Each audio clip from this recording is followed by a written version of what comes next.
Hello, everyone. My name is Zhi. For some of you, we just had a discussion like if you know Mandarin, it's actually Zhi. But Zhi is my statistical name. I'm going to get to explain it to you because if you have a name as a Zhi in any of the classes, you will be immediately waked up because they're going to talk about Z value a lot, and like variables like a Z. So that's my statistical name. And then also, as you know, I'm actually formally trained in the statistics. I'm PhD student in biostatistics at the USC, in LA. And then, judging by the topics, you can see that there is some buzzwords there. You can do like topic modeling, and also it's also used in the cancer research as well. So, just raise your hands that you have ever tried LDA topic modeling. Cool. And then also, so if you know that you're in good hands to understand what the topic is going to be like. Raise hand that if you ever tried 23andMe and then even heard about it. Awesome, we have a big audience. I think you're just like a few steps away, be able to download the data and then apply the topic models on your mutational profile. Okay. So as I said before, for those of you who have never heard about like topic modeling, I'm gonna just have a really walkthrough of what the components in this model, what you'll be expected, and then what it's used for. And then the general application will be they used for some of the things that we can read and understand, the text mining. And then for some of you already have some experience with topic modeling. And then I think this is gonna be a really interesting talk because you get to know what are the topics that people think about that looks like in the cancer research, especially in terms of like the mutational profiles. So I ran into these awesome projects when I was doing my PhD at USC, and then this is like a national NIH-funded project. And then I think essentially it started with a pathology, and with some of the biostatistics professors in the team, they was like, hey, we have a couple of like cancer samples from colorectal cancer patients, and then we want to, we're sequencing the tumor samples, and then now we want to try these awesome topic models and own it. So the model out there has been developed, we just essentially want to apply to our samples. So at that time, I would be like, what topic modeling? What mutations? Because I was, formally trained in statistics. Most of the methods I learned doesn't really have a click on the machine learning algorithm. So essentially, I'm going to walk you through some of the things and then be able to clear the confusions that you have just right now, like what I had a couple of years ago. Okay, so every time when we talk about we want to extract topic, and then the objects we have will be like books and customer reviews and tweets. And the books we want to know, what's the topics behind each of the chapters across the different books. Even though it could be the book written by the same author and trying to track, the writing styles. And then the customer reviews will get to know, what the customers do not like and they like about this product. And then the tweets will essentially tell you what subjects that the user would like to tweet about. And so you would think about, given enough time, I still be able to understand the topics behind it. And then the second category will be that, can I use it for scientific journals and also even medical records? Yes, you can. But essentially, on the top of that, you need enough time to understand it. You also need some domain knowledge, be able to know what the topics embedded in those tags. And then, so still, if you have enough time and domain knowledge, you still be able to manually extract those topics and get to discuss with others. But what if you are facing with something that like this? Just by looking at this, tell me what you learned from that. Tell me what topics behind it. So this actually essentially comes to the questions that if we want to also understand the topics in the somatic mutations, in the genomes, in the human genomes that we get to carry every day, get to interact with the internal activities going on in the bodies, and also the external activities like sunlight, the food we eat, and then some of the chemicals we expose it to. So what kind of information we can learn by looking at the mutational profiles? So this is just like a very general ideas of what the things I just talked about. The human genomes, essentially, you can get to extract the somatic mutations by sending for some sequencing, and then those are the examples like what possibly causing those mutations. Essentially, it could be, coming from internally, some of the DNA deficiencies that are causing that, and also it could be the exposure to the chemicals, carcinogens, and then also smoking and the UV lights. And then even just like before the whole takeoff of the projects of analysis, scientists already observed that there is a unique pattern of a lot of C changing to T and then C changing to A associated to those two events. And so what you can think about, in just like one person, the volume of the data so we can face with could be huge. And also the encouraging of the reproducible work out there in the scientific community. We not only have access to our own data, we actually have access to a lot of cancer patients or various cancer types online. And then also because of the advancing technical side, the data has been multiplied compared to a couple of decades ago. It becomes much cheaper to obtain the sequencing profile as well. And also, because of the cancer types, you will be able to see that definitely there is some difference across different cancer types, but also just within the same cancer type, there is some subtypes that tend to differentiate the patients, and then when they're even treated by the same treatments, because of the subtypes you fall into, you might respond to the treatments differently. And also, of course, just for human beings itself, you have a lot of variabilities in the data as well. And here is another examples of data has been used in this kind of topic. What they have is to analyze about 10,000 exome and 1,000 whole genome data. And then they was able to cover about 40 distinct human cancer type. And then those are the places you'll be able to find those publicly available, of course, HIPAA compliant and identified cancer tumor sequencing data, be able to start your analysis.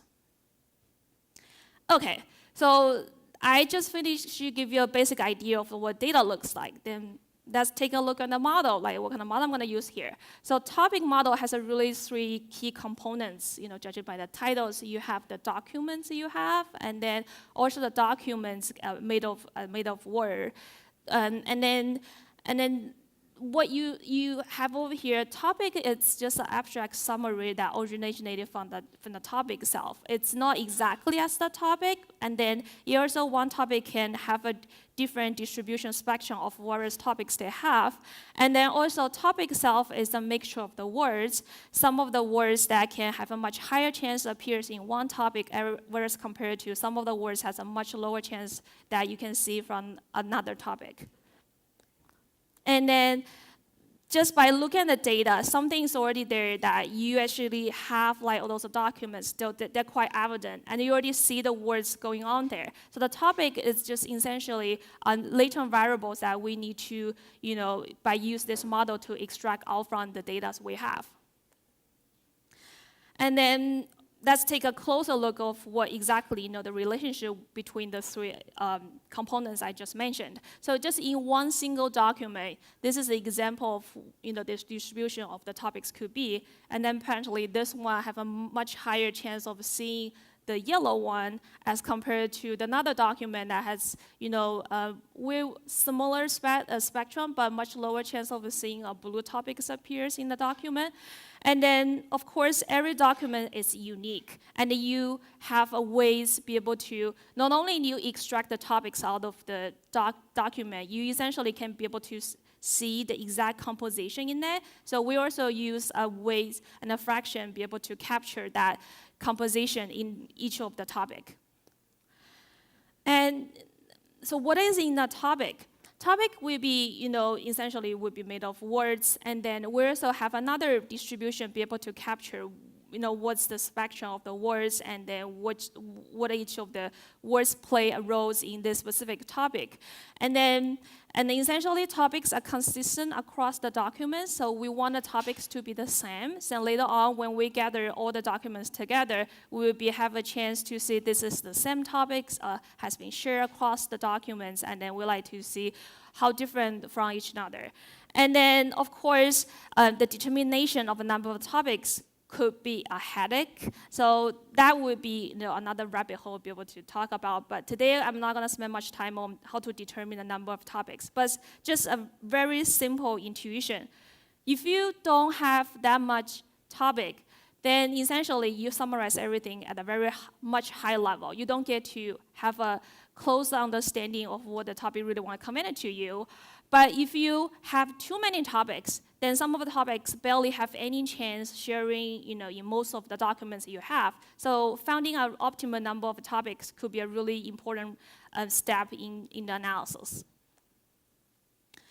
And then this is just like a recap of what I just told you, and then the hierarchical structure of the 3 components you have, and then single document contains topics with the weights, and then a topic's unique distribution of words.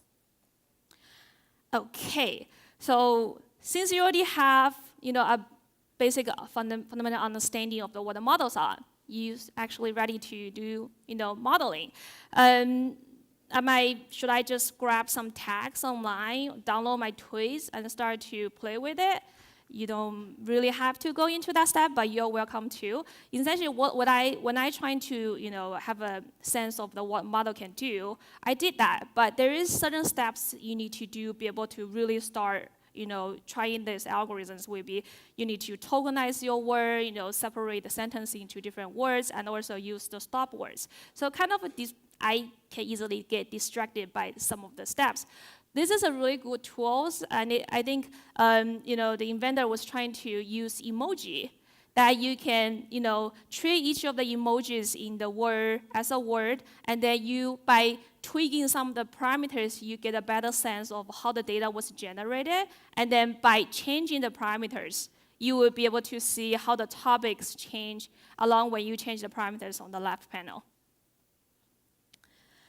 Okay, so after you feel really comfortable about trying these models, and I want to talk about how the data was generated. And what we did, it's just like we have grabbed really small samples from the cancer patients' tumor, and then we send it for sequencing and then calling the somatic mutations. So that's actually the step we have. And then we digitalize them and then put into some of the formats we're familiar with, into a table. That's the data.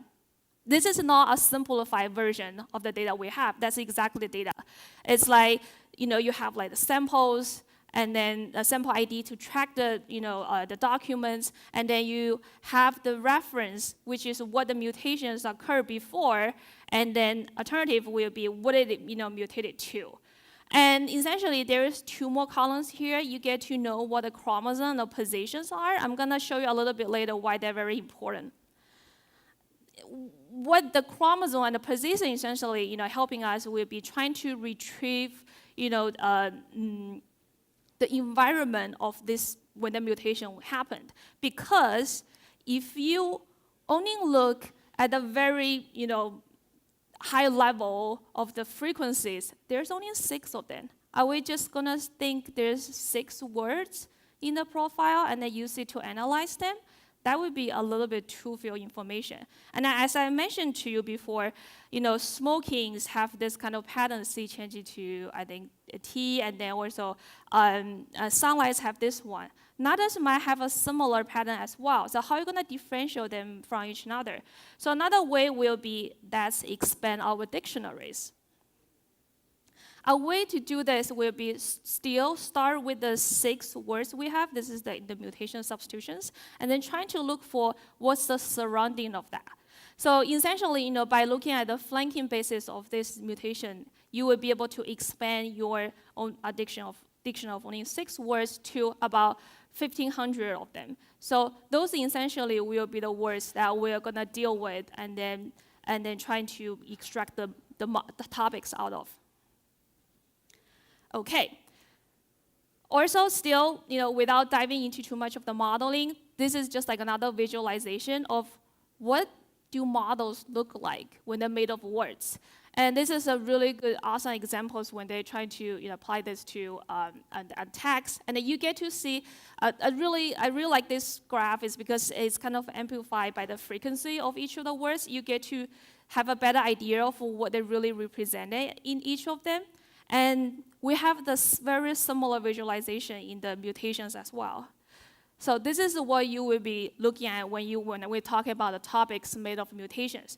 So what you will be seeing that you're gonna each of the topics made of like different components. You have like the center where the mutations occur, and then you have like the flanking bases essentially describing the environment and also the neighboring of where these mutations occur. And if this one, within that you have a lot of information. For example, this one has predominated by just like a T changing to G. Like the height of this block, it will be much higher because essentially it's proportional to the information we get from that. So we think it's quite informative. As compared to some of the blocks, the 4 of them are equally likely to appear. Then essentially we don't think we get much of the information in that case. So those are just like another great, it's a very good visualization tool of telling us what the topics made of mutation look like. This is another way to look at it as well. You can just have a traditional frequent, a plot histogram, and what you would still gonna see that the basic 6 words C changing to T, C changing to A, but in addition to that, you will be able to see the surrounding of the mutation as well. And then, of course, this is only like 96 of them, but by using some of the models, you will be able to expand it to a much higher level to have like 1,500 instead of just 96. And of course, that the scientist was able to track down what's the cancer membership of those topics, and then what they have will be to identify some of the topics get to commonly share by most of the cancer types. And then some of the topics will only share by one of the cancers instead of like commonly. So what we think about this is going to provide a very important information as to provide to guide the physicians to provide some of the target therapy.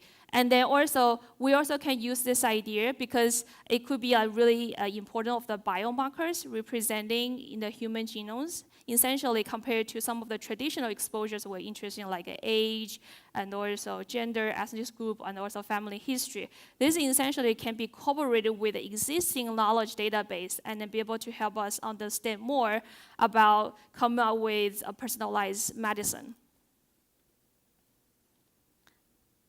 And a lot of people has been, take some of the data they have and trying to do association study. As we stated previously, the C changing to A has been already observed in some of the certain subgroup. And then after they apply the topic model, what they really found is this topic specifically is associated with this kind of behavior, and then also C changing to T is more likely to people that have a higher chance of exposed to sunlight, and then some of the topics could be only associated to the genetics defects coming from that cancer. Okay, so if I will be able to just download a mutational file, like I download my soundtracks, like all the movies I like. Where I'm gonna begin analysis, I want to try it out. I want to see what kind of topics embedded in my human genomes. Essentially, what we had, I think Shirashi, as a great researcher, he actually developed like a package, R package, and also have a Shining app that can be hosted in the browser. So what you simply do is to take the data I just showed you before and then upload it to this web application. So, and then by be able to determine some of the number of topics you expected to see and what kind of like type of topics you would like to extract it from the mutations you have, you'll be able to retrieve the topics that essentially reflected by your mutational profiles. Okay, so where do I come into play? Because I just talked about all the works that established by other researchers. Essentially, one of the questions we're really interested in, also you already have the decomposition of the topics you have. What are you gonna do with them? And then one of the key information is that you have the weights. You know, this kind of like things happen more often in your human genomes compared to another patients, or is that very similar to some of them? We'll be able to take this information and then trying to make inference. And this is another example in the studies we have. Essentially what we did is to have like the tumor samples from the colorectal cancer patients. And what we did is we'll be able to classify the mutations in terms of occurrence of time. So we'll be able to have some of the mutations occurs at a very early stage of the cancer development, and then compared to some of the mutations happening in the later stage. We wanna know, are there any mutations only occurs at a very early stage of the cancer development, and then was triggered when the tumors start to grow, and then be able to inform us about exactly what happened during the entire process. And some of the this is just like a mutation profiles, like in two of the groups, like the early stage and the late stage, and you can see that the distribution of those weights are quite similar, but it's a little bit deviate from each other. And then essentially what we want to know is just saying that are they really different from each other, or they're just the same? So that's the question we want to ask. I promise this is the only formula slide I have, and then what we think about is we hypothesize like those fraction weights coming from a distribution, and then by taking these distributions, we're able to capture the mean parameters outside from that, and then we want to just do a simple algebra and then subtract from each other and see how they're different. And we implement the entire framework in Bayesian statistics. The really good things about Bayesian is that even though the model comes really complicated and then it's impossible, like it's analytical impossible to make it like trackable, and then to have a better look of what these parameters really look like. And the Bayesian, you can just take simply implement the likelihood and have the hierarchical setup in the program, and you'll be able to look at the posterior distribution of specific things. In this case, will be I want to look at the deltas. I want to see if they're really different from each other or not. And some other questions I receive quite often is like, why don't you just take the weights that you use a normal model and then trying to compare them? You can do like AP tests and then some of the non-parametric tests if you want. So what we found is if you just take those weights that you extract from other models and then trying to compare them, you actually fail to take consideration of the uncertainty in that parameters. So what we really want is to build a unifying modeling. Not only you'll be able to extract the topics out of it and then be able to know the weights, but at the same time you can do the inference on that specific things in the model. In this case, will be the mean difference. Okay, so setup is done. What kind of software are you going to use? This work is majorly implemented in R, and I think a lot of people has been doing like a topic modeling in Python. I think a good advantage of doing in R, because R has a really good community bioconductor. You'll be able to retrieve a lot of information about the genomics easily over there, and then without migrating to another language. So that's why everything comes into a play that we designed to implement in this R. And also, due to the integration of the community, we would like to offer this package to a lot of researchers, physicians, and also biologists that they own this piece of data, and that they would like to run this analysis. And also, there's another great tool as well that if you want to do the Bayesian analysis, it's called Grida. Grida is a tool that based on the Google TensorFlow that you will be able to take advantage of the TensorFlows and having things run really fast in a large data sets, and also while implement really complex model. And then most of all, it's that you don't need to borrow any powers from other Bayesian tools, and then you can essentially run everything in R. And also, there's another Python libraries I would like to explore as well, AdWord. It's the same. It's actually proposed by the same group that have proposed the LDA model. And then the reason I really like the AdWord is because essentially I can implement the hyperparameters over there. I'm interested in testing. So that's like something I'm currently testing with right now. And then another one will be, if you want to do Bayesian statistics, there is like a STAN software. So it's a fairly new community, but has attracted a lot of people in using this and then contributing more tools for inference, visualization, analysis. And then what I really like is when you have your analysis done, you can just by calling one function, and it's going to load a dashboard of all the diagnosis and the visualization tool for you to proceed. So there is a little bit flavors that you don't really have to do a lot of like things by yourself, and then the dashboard and then the Shiny app is going to do it for you, and then you'll be able to focus yourself of what the data really tells you instead of spending a lot of time exploring like in programming. Okay. And then this one, I would like to talk about, okay, so now we have the data ready, and then we have this motivation that we would like to take advantage of the data. So what exactly, like, where are we fall into right now? So I want to use this one to illustrate that really 4 famous categories of like the known, unknown, and then also the unknown.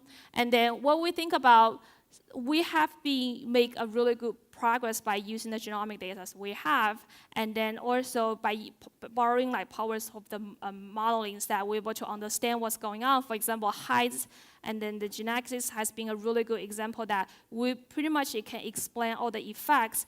And then also we have a really good understanding of some of the driver genes for the cancer as well, and then we'll be able to have like predictive models for the cancer.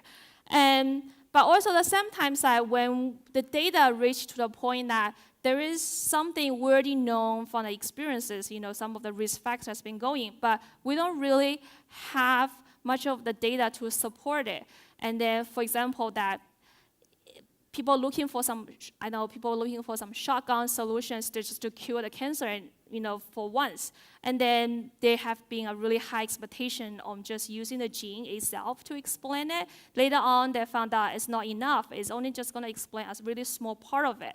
And then people start to think about maybe it's the interaction between the gene and also the environmental exposures that maybe essentially we can learn something from that as well.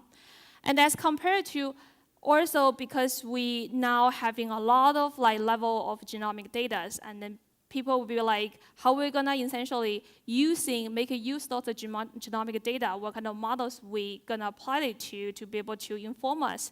And then I think that's why my departments actually had a chance to be able to funded by the NIH, and then using some of the machine learning algorithms. There are some projects I've been using lasso, ridge, and trying to borrow powers from some of the external information and then predict the cancer as well.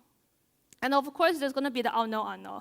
And then how are we going to do the personalized medicines? Like, what kind of data we need to collect, and what kind of infrastructure we need to build, be able to store, and then associate those data, and what kind of models essentially we're going to apply them into production. And then having those information get together and then help us to achieve the goal that possibly one day that we're going to have the personalized medicine, not just general treatments to the patients if you have some certain like adverse outcome. This is just another examples that how the things I just show you that by using the topic model in the mutational profile can possibly guide you for the treatments. So what they have is to have a couple of, they have been analyzing some of the samples and break them down into the composition of the topics, and then be able to identify that which subcategories they fall into. And then essentially what they would like to know that if you have the same cancer patients, pretty much like a kind of homogeneous in a way, that age quite similar and then at the same stage, but they could be responded very differently to the treatment. And then instead of of course, in addition to looking into some of the parameters that we already know, that we essentially can use this information trying to guide us Are there anything different that we neglect that we're able to use this information, incorporate with the things we already know, and trying to come up with a better solution into provide a target therapy? I think that's it.